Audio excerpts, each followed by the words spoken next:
استاد العلماء شیخ الحدیث و تفسیر قبلہ علامہ مفتی محمد سعید قمر سیالوی صاحب زیدہ شرفو سے عرض کروں گا کہ اپنے مواعظ حسنہ سے ہمارے قلوب و ذہان کو منور فرمائے۔ عرصہ بیت گیا حضرت کو حدیث پڑھاتے ہوئے الحمدللہ یقیناً آپ کا وجود ہمارے لیے باعث رحمت ہے۔ اللہ تعالیٰ ان کی برکت سے اہل سنت و جماعت کو علم کی خیرات سے مالا مال فرمائے۔ ملتمس ہوں حضور قبلہ شیخ الحدیث و تفسیر علامہ قبلہ مفتی محمد سعید قمر سیالوی صاحب استقبال کیجئے۔ نعرہ تکبیر، نعرہ رسالت، نعرہ تحقیق، نعرہ حیدری، نعرہ غوث۔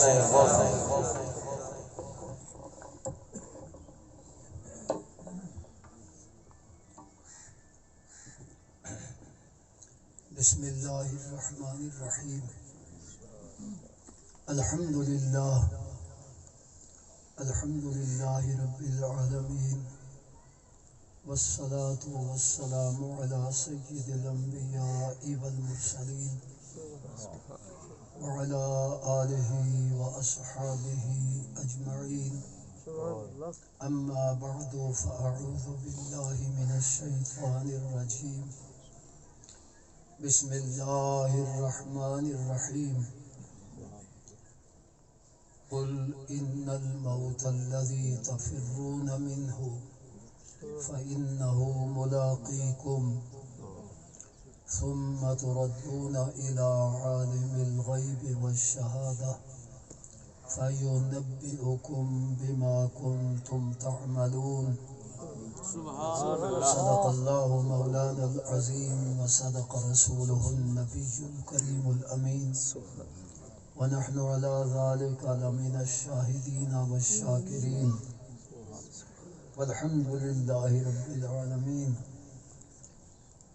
درود و سلام سارے حضرات بابا زندہ السلام علیکہ یا سیدی یا رسول اللہ وعلا آلک واصحابک یا سیدی یا حبیب اللہ، الصلاة والسلام علیکہ یا والسلام وعلا اصحابک یا سیدی رحمۃ للعالمین، وعلى آلك واصحابک یا سيدي یا سیدی یا شفیع المذنبین۔ سبحان اللہ۔ اللہ تعالی جل جلالہ وعم نوالہ اپنے پیارے محبوب مکرم شفیع معظم صلی اللہ تعالی علیہ وآلہ وسلم کے صدقے حضرت قبلہ حافظ صاحب قاری صاحب رحمت اللہ تعالی علیہ آپ کے درجات کو بلند و بالا فرمائے، اللہم آمین۔ آپ کی قبر شریف کو جنت کا باغ بنائے،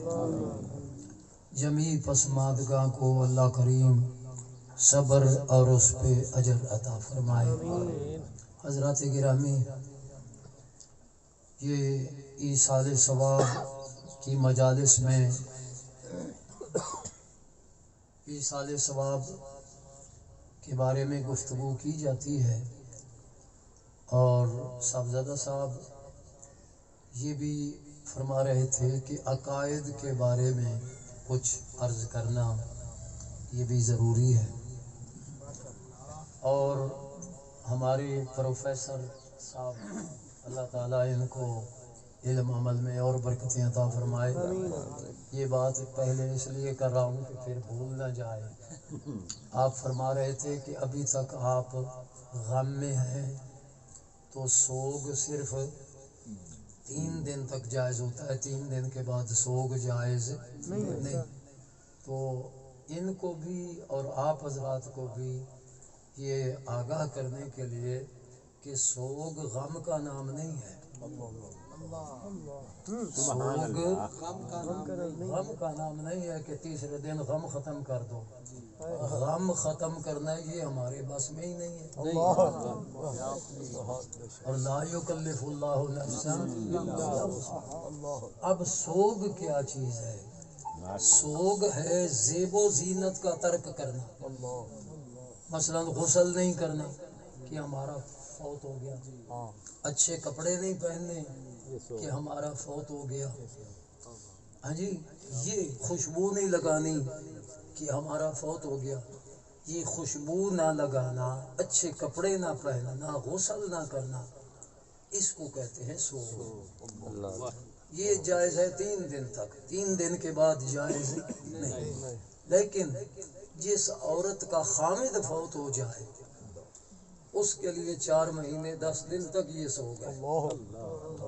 اس کے لیے 10 دن تک سوگ ہے کہ وہ زیب و زینت کو چھوڑے گی، اچھے کپڑے نہیں پہنے گی، خوشبو نہیں لگائے گی، یعنی ایسی سادگی میں رہے گی۔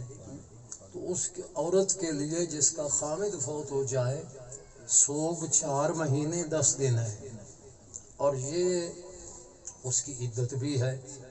اگر غیر حاملہ ہے، اگر حاملہ ہے تو پھر وضع حمل اس کی عدت ہے۔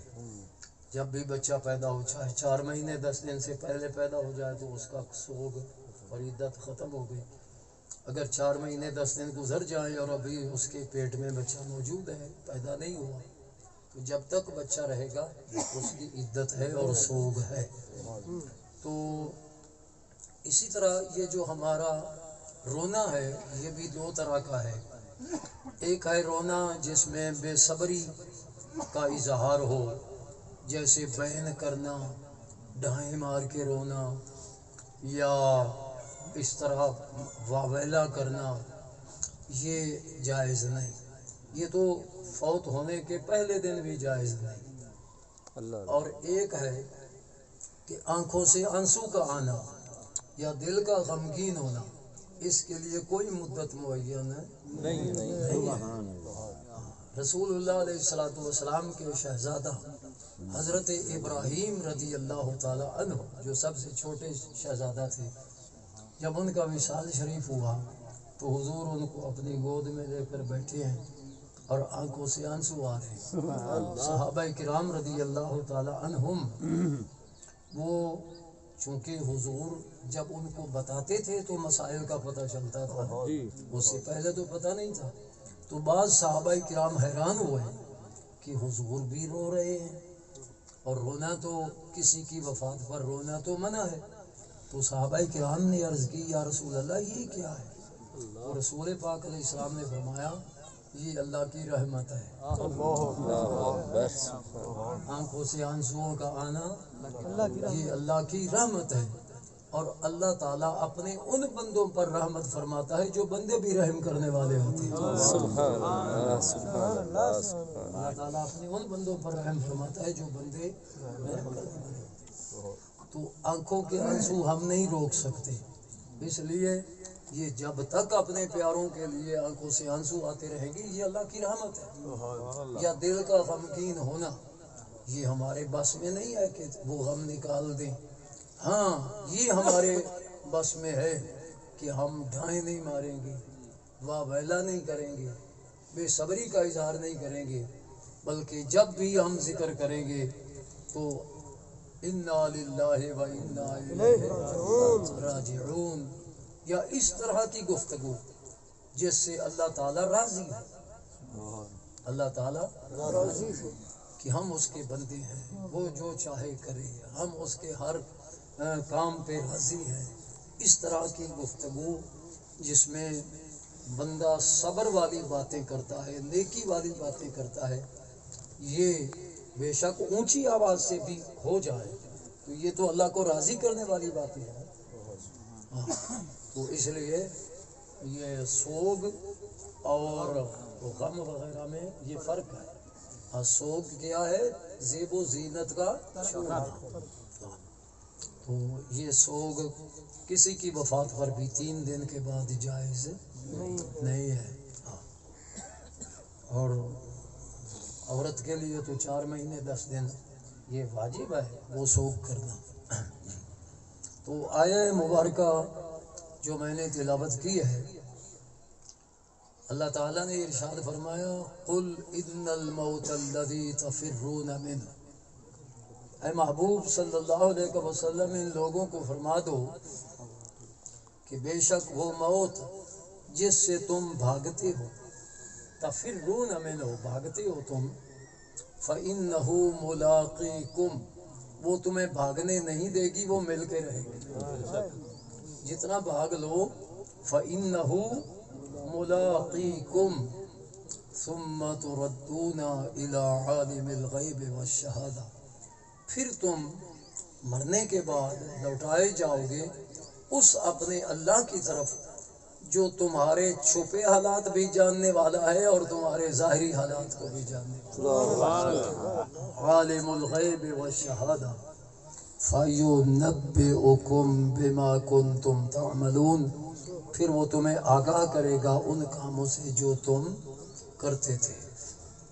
اب وہ کام جو ہم کرتے ہیں اگر نیک عمل ہیں تو ان میں آگاہی کیا ہے؟ ان پر جنت کی جزا عطا فرمانا، اور اگر وہ کفر والے، معصیت والے، گناہوں والے کام ہیں تو ان پر اگر مومن سے غلطی کوتاہی ہو جائے اور اللہ تعالیٰ توبہ کی توفیق عطا فرمائے، وہ توبہ کر لے، اس کا گناہ معاف ہو جاتا ہے، حتیٰ کہ توبہ کرنے سے وہ گناہ نامہ عمل میں لکھا ہی نہیں جاتا۔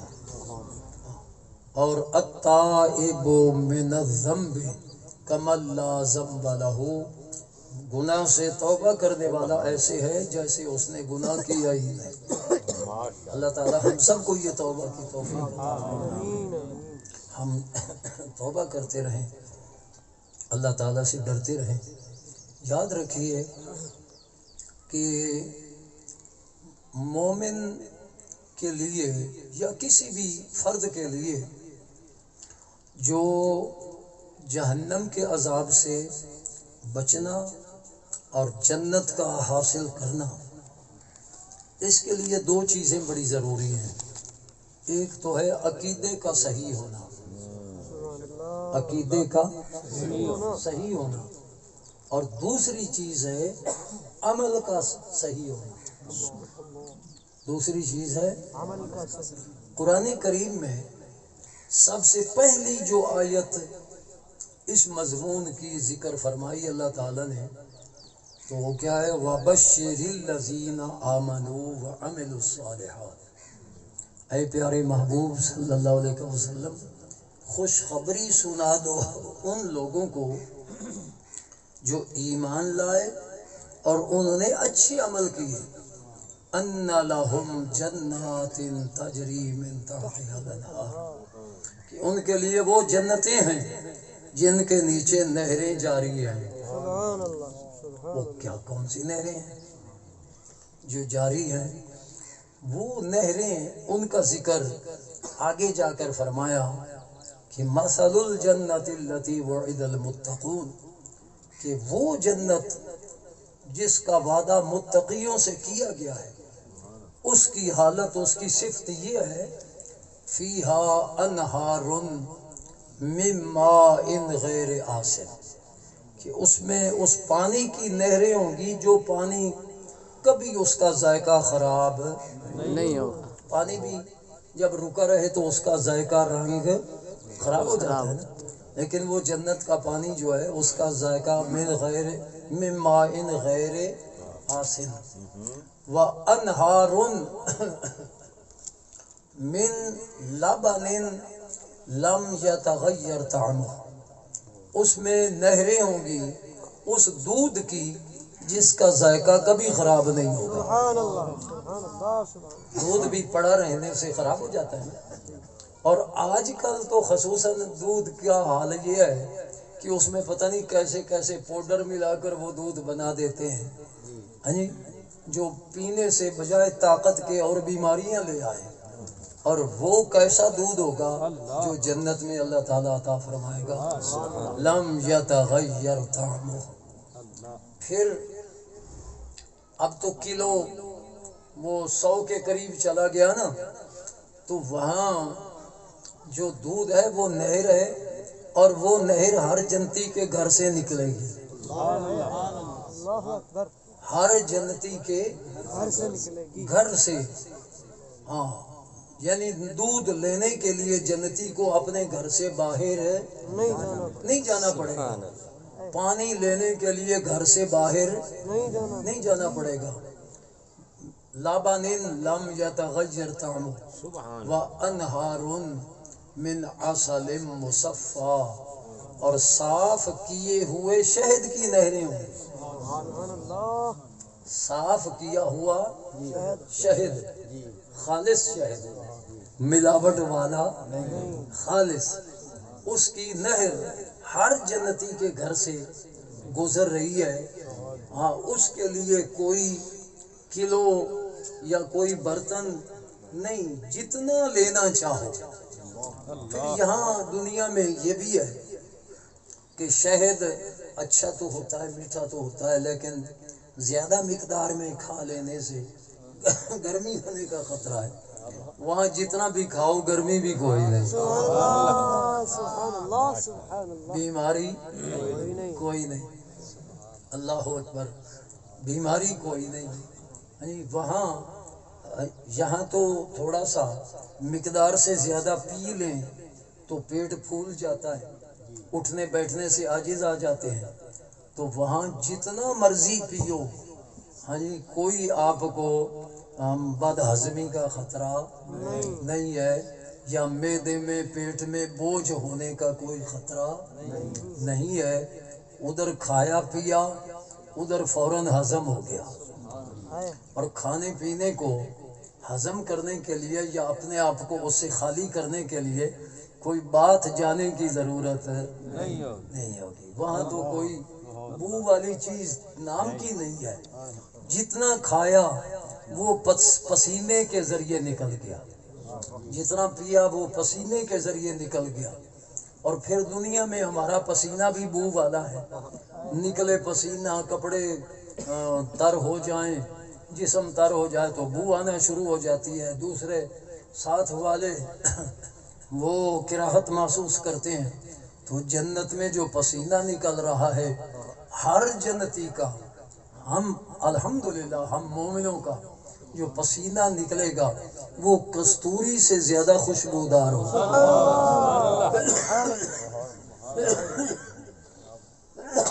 نعرہ تکبیر، اللہ اکبر، نعرہ رسالت یا رسول اللہ، نعرہ رسالت یا رسول اللہ. وہ پسینہ جو ہے وہ کستوری سے زیادہ خوشبودار ہوگا. یہ ہے جنت. وَبَشِّرِ الَّذِينَ آمَنُوا وَعَمِلُوا الصَّالِحَاتِ، اے محبوب اس جنت کی خوشخبری ان لوگوں کو سناؤ جنہوں نے آمنو کا معنی ہے پہلے عقیدہ ٹھیک کیا. آمنو کا کیا معنی ہے؟ عقیدہ ٹھیک کیا. وَعَمِلُوا الصَّالِحَاتِ، پھر نیک عمل کیے. عقیدہ ٹھیک نہ ہو تو عامل الصالحات، وہ صالحات ہو ہی نہیں سکتے. کوئی نیکی ہو ہی نہیں سکتی. نیکی کے لیے نیکی ہونے کی شرط ایمان ہے. اور یاد رکھیے کہ وہاں جو ہمارا قد ہے نا وہ یہ نہیں رہے گا کوئی لمبا کوئی چھوٹا، یہ نہیں، سب کا قد ایک برابر. یعنی یہاں اگر کسی کا قد لمبا ہو نا تو اس کو دوسرے بطور تان لمبا کہہ دیتے، یا کسی کا چھوٹا قد ہو تو اس کو بطور تان چھوٹا کہہ دیتے. وہاں سب کا قد برابر ہوگا. اور کتنا ہوگا؟ 60 ہاتھ. 60 ہاتھ ہیں جو ہمارے باپ حضرت آدم علیہ السلام سب کا وہ قد ہوگا. اور عمر 30-33 سال. یہ لاکھوں ہزاروں کروڑوں سال گزریں گے یہ جوان ہی رہے گا. وہاں بڑھاپا ہے کوئی نہیں. بس گزر رہے ہیں اوقات. اور یہ وہی 33 سال کا جوان ہے جنتی، اور اتنے قد والا. کھانے کی قوت بھی 100 آدمی کی، پینے کی قوت بھی 100 آدمی کی، جماع کی قوت بھی 100 آدمی کی. وَبَشِّرِ الَّذِينَ آمَنُوا وَعَمِلُوا الصَّالِحَاتِ، ایسی جنت کی جس کو بشارت ملے وہ کیوں نہ ایماندار ہو، وہ کیوں نہ عامل الصالحات میں. اللہ اکبر. وہ کیوں نہ رسول اللہ علیہ کا غلام ہو جس کو ایسی پیاری جنت مل رہی ہے۔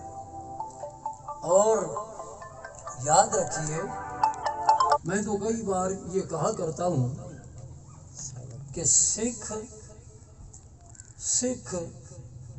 آپ لوگ دیکھتے ہیں، اب تو ٹی وی کا دور ہے، ہر آدمی ہر قوم کے لوگوں کو دیکھ رہا ہے۔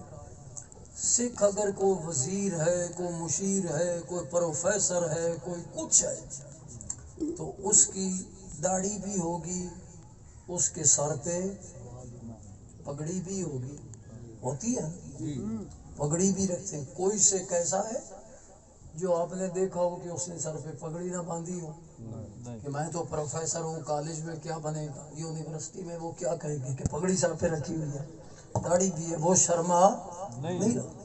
اس نے جو پگڑی اپنے سر پہ رکھی ہے، اس نے جو اپنے چہرے پہ داڑھی رکھی ہے، یہ اس نے اپنے گرو کا طریقہ اختیار کیا ہے کہ میرے گرو نے سر پہ پگڑی رکھی ہے، میں کیوں نہ رکھوں۔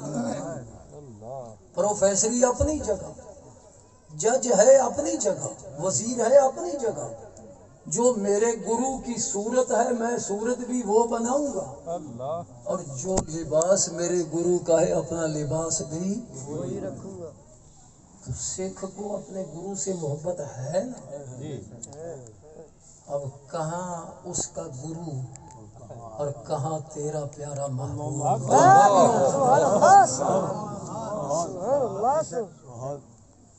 جو رسولوں کا سردار ہے، جبریل و میکائیل جس کے خادم ہے، اور مسلمان تو صورت اس پاک محبوب والی بنانے سے شرما رہا ہے کہ میں جاؤں گا کالج میں تو کیا کہیں گے، میں جاؤں گا یونیورسٹی میں تو کیا کہیں گے، میں لباس کیا ہے جی؟ بچے آتے ہیں مسجد میں نماز پڑھنے، پینٹ اوپر شرٹ ہوتی ہے، جب وہ سجدے میں جاتے ہیں تو وہ نیچے پینٹ نیچے چلی جاتی ہے اور شرٹ اوپر آ جاتی ہے۔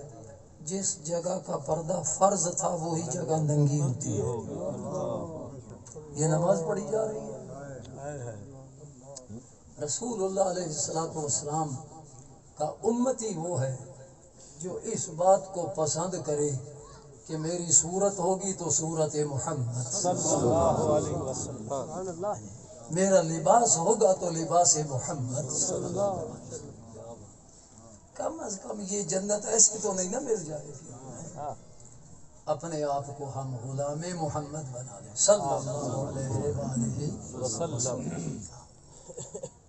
آج ہر بندہ جس سے پوچھو وہ جی میں حضور کا غلام ہوں، میں سچا مومن ہوں۔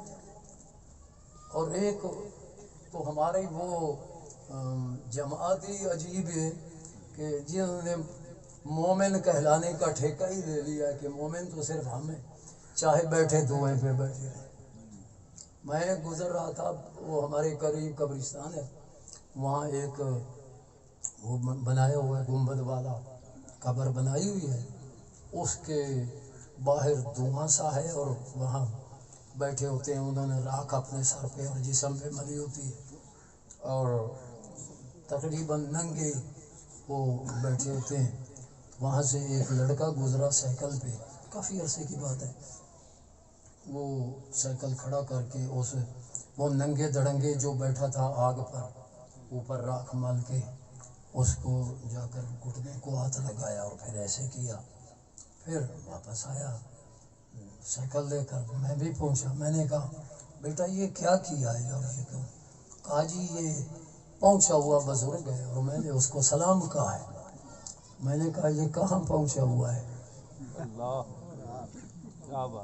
یہ کہاں پہنچا؟ الی النار۔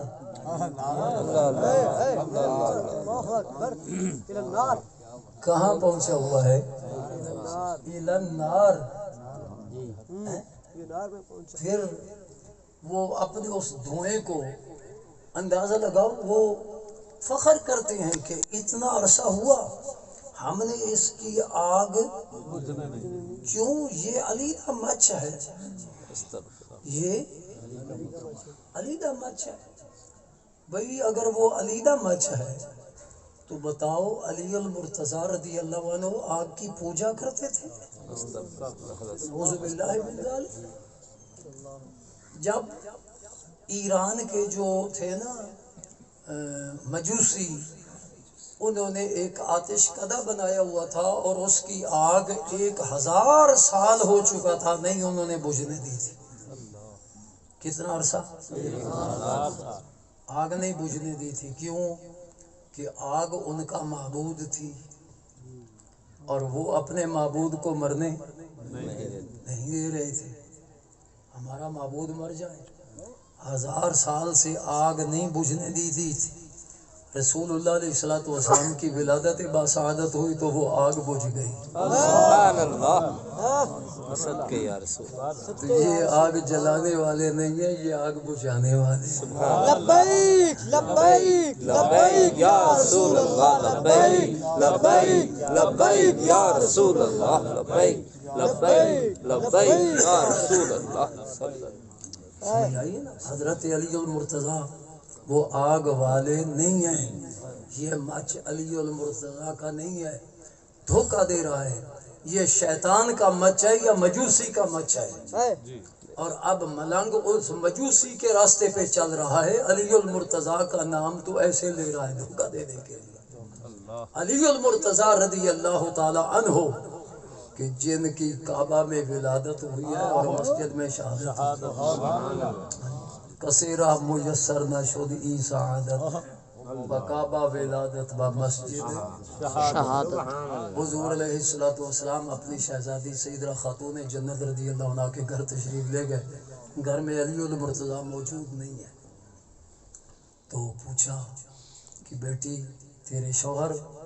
کہا جی ہماری گھر میں نا کچھ تھوڑی سی آپس میں تکرار ہو گئی تھی تو ناراض ہو کر باہر نکلے ہیں، پتہ نہیں کہاں تشریف لے گئے۔ رسول پاک علیہ السلام نے اپنے کسی شخص کو بھیجا، غلام کو، کہ جاؤ جا کر دیکھو علی المرتضیٰ کہاں ہیں۔ تو علی المرتضیٰ مسجد میں تشریف لے گئے تھے اور لیٹ گئے تھے مسجد، اور وہاں مسجد میں قالینیں تو ہے نہیں تھی، نہ صفیں تھی، چادر جو ہے وہ پہلو سے اتری ہوئی تھی اور پہلو پہ گرد و غبار لگی ہوئی تھی۔ حضور تشریف لے آئے، فرمایا قم ابا تراب، مٹی والے اٹھ، مٹی والے اٹھ، جو پیدا ہوں مسجد میں، جو شہید ہوں مسجد میں، گھر سے ناراض ہو کر نکلے تو مسجد میں، تو معلوم ہوا علی المرتضیٰ کی تو جگہ مسجد ہے، دھواں علی المرتضیٰ کا نہیں ہے۔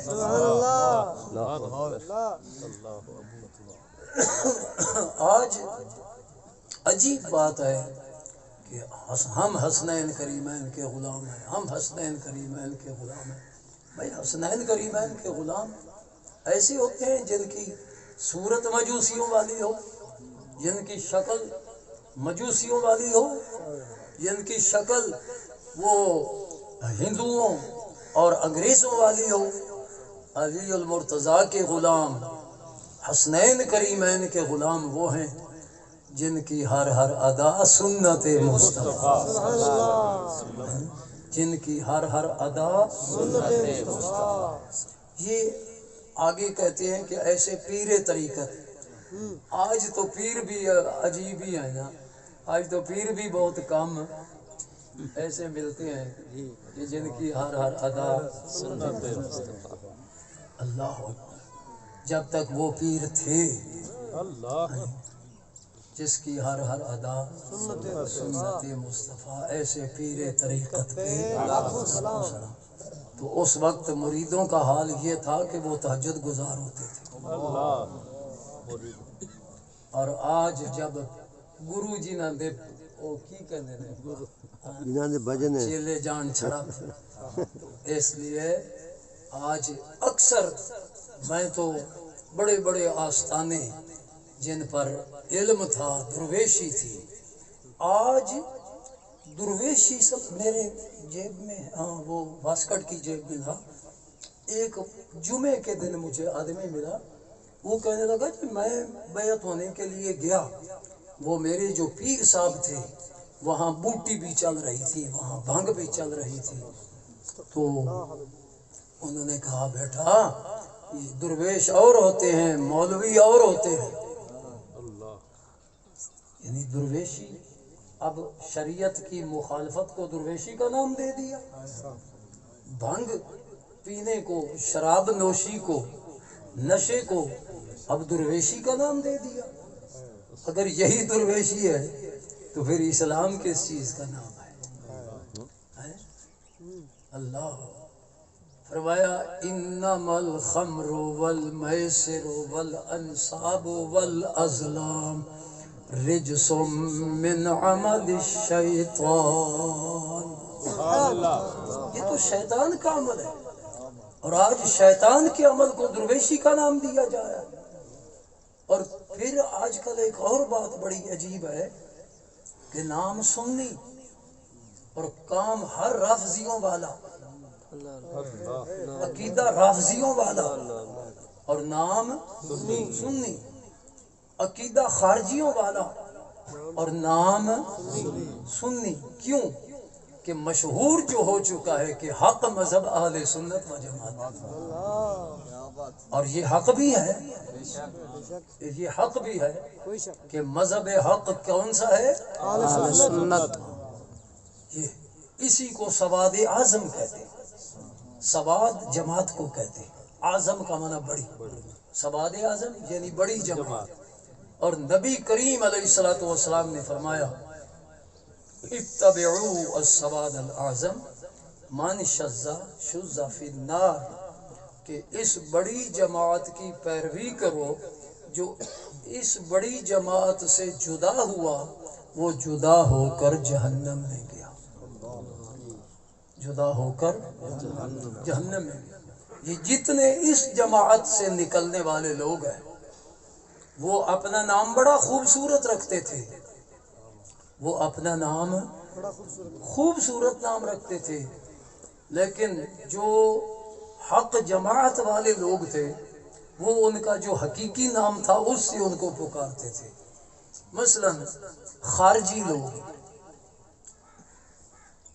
کیا میں نے کہا ہے خارجی، خارجی، یہ حضرت سیدنا علی المرتضیٰ شیر خدا رضی اللہ عنہ جب ان کی اور حضرت امیر معاویہ رضی اللہ عنہما ان دونوں کا جب اختلاف چل رہا تھا نا، تو دونوں طرف سے ایک کام کیا گیا کہ 3 آدمی مقرر کیے گئے ثالث، اور ثالث کو عربی میں حکم کہتے ہیں، تو کہ جو یہ حکم فیصلہ کریں گے دونوں جماعتوں کو وہ ماننا پڑے گا۔ اب کچھ وہ لوگ تھے جو پہلے تو علی المرتضیٰ کی جماعت میں تھے رضی اللہ عنہ، لیکن جب فیصلہ ان 3 آدمیوں کا یا ان جو حکم تھے ان کا فیصلہ ماننے کا اقرار کیا گیا تو وہ جماعت سے الگ ہو گئے، اور وہ اپنے علم پر اور قرآن پڑھنے پر بڑا ناز اور فخر کرتے تھے، تو انہوں نے کہا کہ یہ مشرک ہو گئے۔ کیا ہو گئے؟ اب ان سے پوچھا گیا، جو صرف مشرک ہی نہیں کہا بلکہ پھر وہ مسلمانوں کو شہید بھی کر دیتے اور بڑے خوش ہوتے کہ ہم نے مشرک پھڑکایا، ہم نے مشرک کو مارا ہے، تو مال غنیمت بنا دیتے۔ ان سے حضرت سیدنا علی المرتضیٰ رضی اللہ تعالیٰ عنہ نے مذاکرات کے لیے علماء بھیجے جو صحابہ کرام صاحب علم تھے۔ انہوں نے پوچھا کہ بھائی تم مسلمانوں کو کیوں مشرک کہتے ہو؟ انہوں نے کہا کہ ہم ان کو مشرک نہیں کہتے، قرآن ان کو مشرک کہتا ہے۔ تو وہ حیران ہو گئے کہ قرآن سے کیسے دلیل ہے تمہارے پاس؟ انہوں نے کہا جی ان الحکم الا للہ، ان الحکم کہ فیصلہ صرف اللہ کا ہے، اللہ کے سوا اور کسی کا فیصلہ نہیں۔ تو تم نے جو ثالثوں کا فیصلہ مانا تو تم نے تو ثالثوں کو اللہ کا شریک بنا لیا، اور اللہ کے سوا کسی کو اللہ کا شریک بنانا یہی تو شرک ہے۔ حضرت علی المرتضیٰ رضی اللہ تعالیٰ عنہ نے جب ان کی یہ بات سنی، اور دوسرے صحابہ جو صاحبان علم تھے انہوں نے یہ بات سنی، تو وہ کہنے لگے کلمۃ حق ارید بہ الباطل، کہ بات تو حق ہے، ان الحکم الا للہ تو قرآن کی آیت ہے، اور قرآن کی آیت حق ہے، لیکن ارید بہ الباطل، ان کا جو استدلال ہے یہ غلط ہے۔ ان کا اس سے معلوم ہوا کہ ہر قرآن سے استدلال کرنے والا یہ ضروری نہیں کہ اس کا استدلال صحیح ہو۔ اسی لیے ہمیں فرمایا گیا صراط الذین کہ قرآن سے بھی استدلال جو صحیح ماننا ہے تو وہ میرے انعام یافتہ بندوں کا استدلال ہوگا۔ صراط الذین۔